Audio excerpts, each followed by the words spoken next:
What's up, y'all? On this video, I'm going to be breaking down the track that I built for the producer battle with Nathan Larsen. This track is called Playing Favorites. The singer is called Guinevere Fisher. I loved working on this track. It was so much fun. I didn't expect to take it as pop as I did, but that's just kind of how it turned out. So let's hop in here and I'll show you some of the drums, some of the guitars, and everything that made this track fun to work on.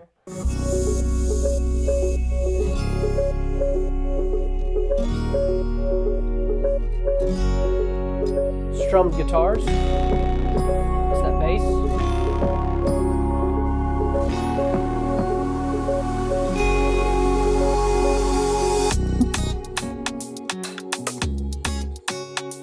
So that's just this one simple acoustic guitar with a lot of headphone bleed on that actually.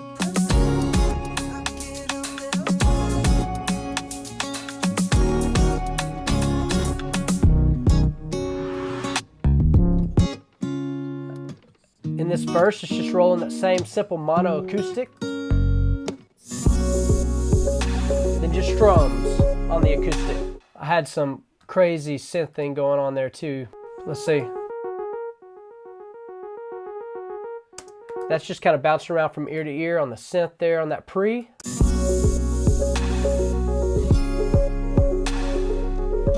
And I love this Guild Chain sample. A friend of mine gave me this. I use it all the time.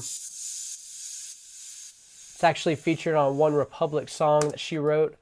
It was cool. We've been using that, or I know I've been using that sample for years from a sample pack she gave me. So to hear it on another song that's on the radio, it's like, that's pretty cool. So this chorus too is like, it's a lot more groovy as far as what's going on with the electric guitar. It has more licks happening with the bass.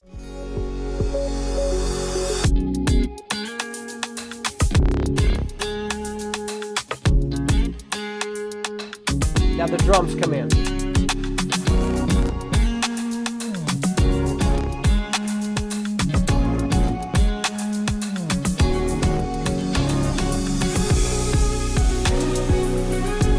So on this bridge part too, I just wanted it to sound like pretty much the biggest moment of the song. So I have a lot. I have this Guild Chain sample that I showed you earlier. I have this crash cymbal. I have, you know, just as much as I can. The sweep is in here.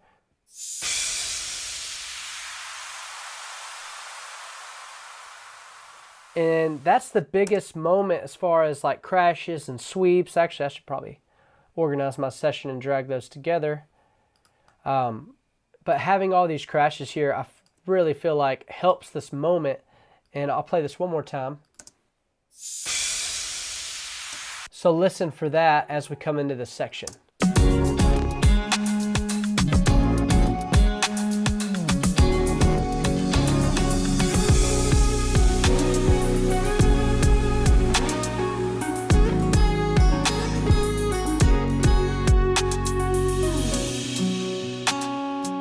So on that guitar solo here, we just have a double guitar part. That's what this sounds like soloed up. And actually have this wild high guitar with it. Check it out.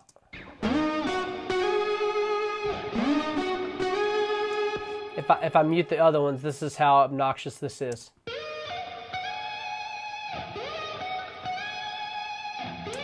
It's not even really played well. It's out of tune. It just sounds dirty. And so that mixed in with something that's played a little bit cleaner, a little bit more mild, I guess you would say.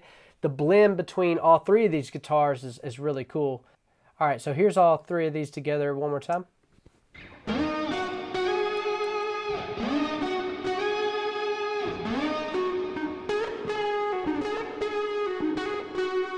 So I dropped the obnoxious one out and it kind of cleans up on the tail end. I wanted it to do that because the track going into this bridge kind of goes to one single acoustic and just really chills out. So I wanted it to kind of feel like it was drawn up.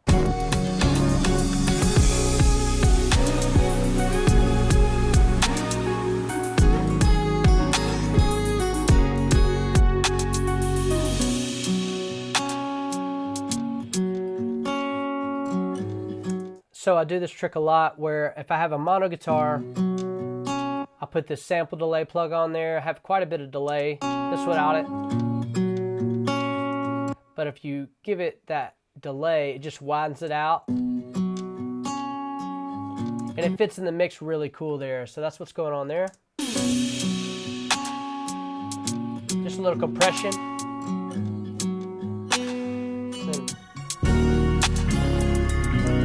This is another part that I thought was cool because whenever you go into the section of the bridge, I wanted wider guitars to come in, but not on the place that you would expect it. So it kind of hangs right behind the beat whenever this B section of the bridge comes in. So let's listen to that from the top of how dry it is. And whenever all the guitars get wide, I tried to bring them in at like an odd section that you wouldn't think that they'd be coming.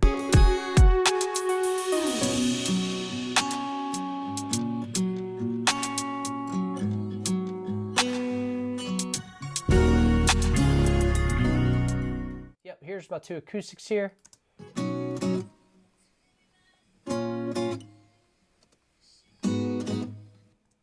So not perfect, but they blend really well. Here's the last chorus. That kind of bass drop, I took a bass guitar that I recorded where I was sliding up the frets and I just reversed it, and this is what you get. And so that and with that drum feel just feels really nice there. It just kind of sucks you right back into that last chorus.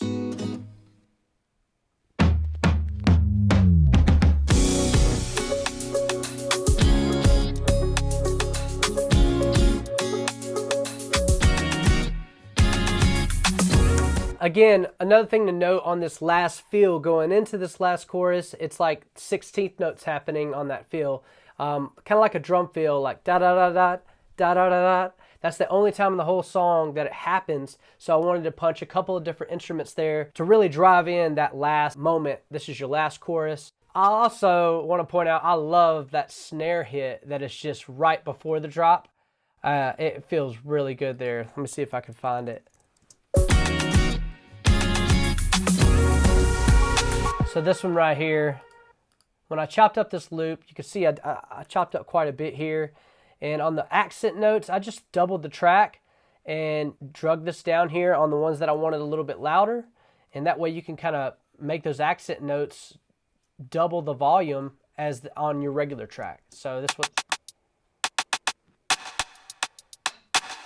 So also, now that I have that soloed up, I have a little bit of overdrive on it and it's going to some reverbs. So that's what gives that backbeat more of like a presence and cuts it out of that regular loop. So whenever you have the snare, even though it's the same sample, it has the weight and the verb of a real backbeat. So this is that soloed up again.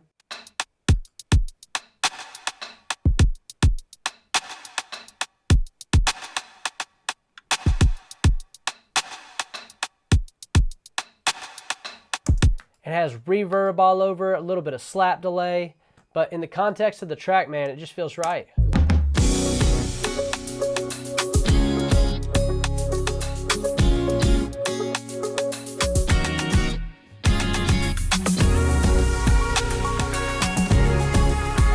Another trick to open up this last chorus, I took this sample, you hear it pitch down right here.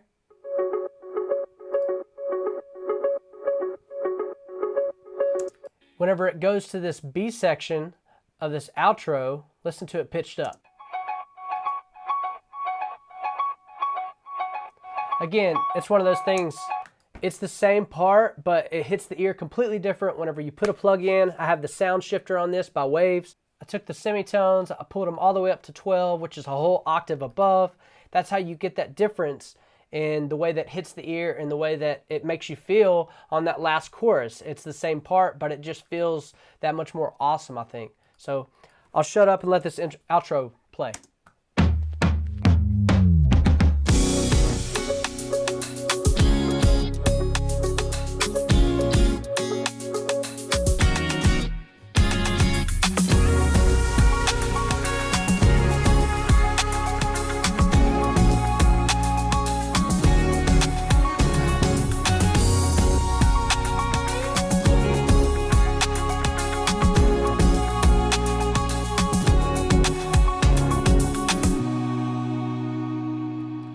So on this guitar solo, couple of double parts here.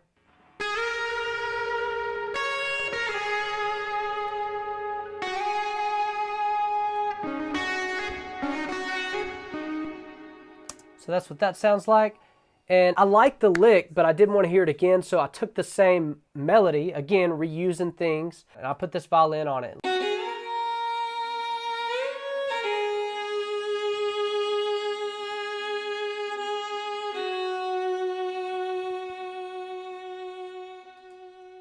And again, it's like your mind's already familiar with the melody because you hear it on the guitars, but when you hear a new instrument, it kind of takes it for a journey, which I like.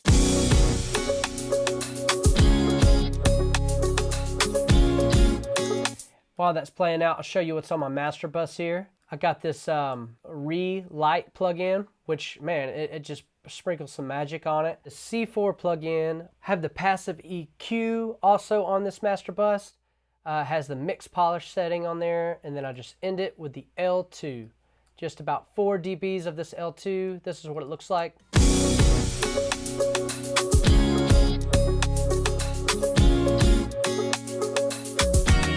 Here's without this.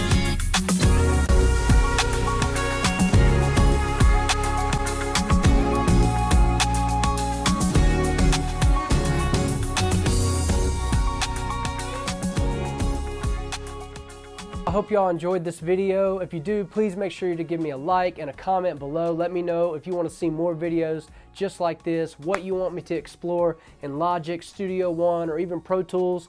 I'm learning Ableton as well, so any questions that you guys have, let me know in the comments and I will try to make a video for you on them. Appreciate you guys being here. We'll see you next time.